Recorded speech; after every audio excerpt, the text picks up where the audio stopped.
Değerli dostlar, yeni videomuza hepiniz hoş geldiniz.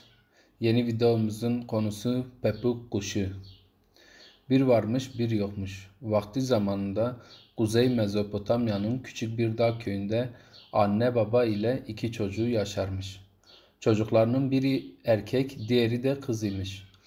Bu ailenin herkesi imrendirecek derecede neşe, mutluluk ve sevinç içerisinde dilekleri gerçekleşir, her şey gönüllerince olurmuş. Oturdukları köyde gayet sevilen bu iki güzel çocuk da gün gelmiş cıvıl cıvıl kuş sesleri, kuzu meleyişleri, dere çağlayışları arasında mavi ve yeşilin alabildiğine uzandığı yaylaların güzelliği içinde boylu boyunca dağların eteklerinde bulunan ağaçların gölgeleri ve serinliği içinde güle oynaya büyümüşler. Ta ki günün birinde anneleri aniden rahatsızlaşıp ölünceye dek.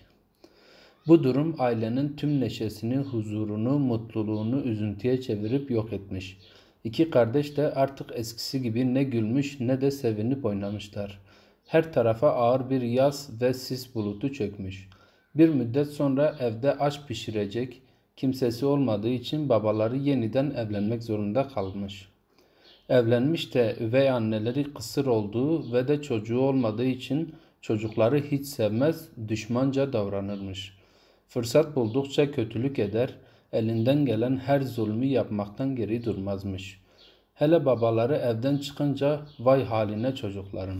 Onlara türlü türlü eziyetler eder, rahat yüzü göstermezmiş. Çocukları gece gündüz çalıştırıp döver ve kimseye anlatmamaları için de korkuturmuş.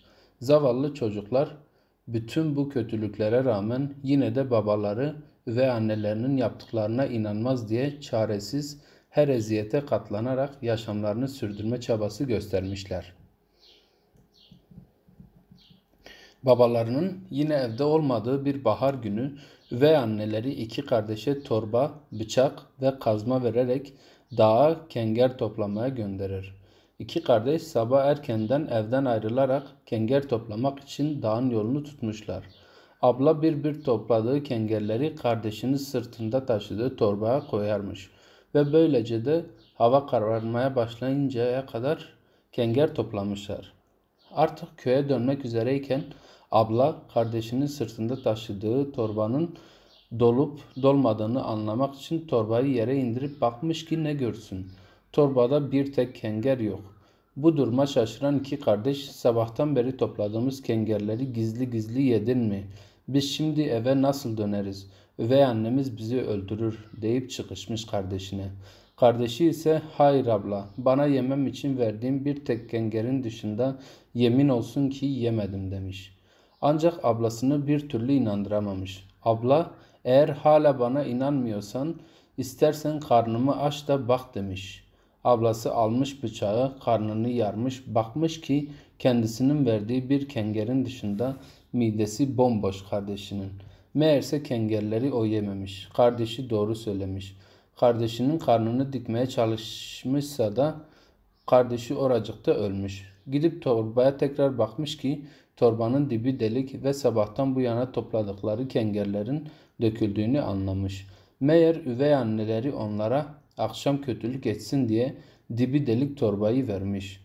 Kardeşine inanmamakla hata yapıp onun ölümüne sebep olan abla bu acı ve vicdan azabıyla neye uğradığını şaşırmış ve orada bulunan pınarın suyuyla kardeşini yıkayıp ağlaya ağlaya gömüvermiş.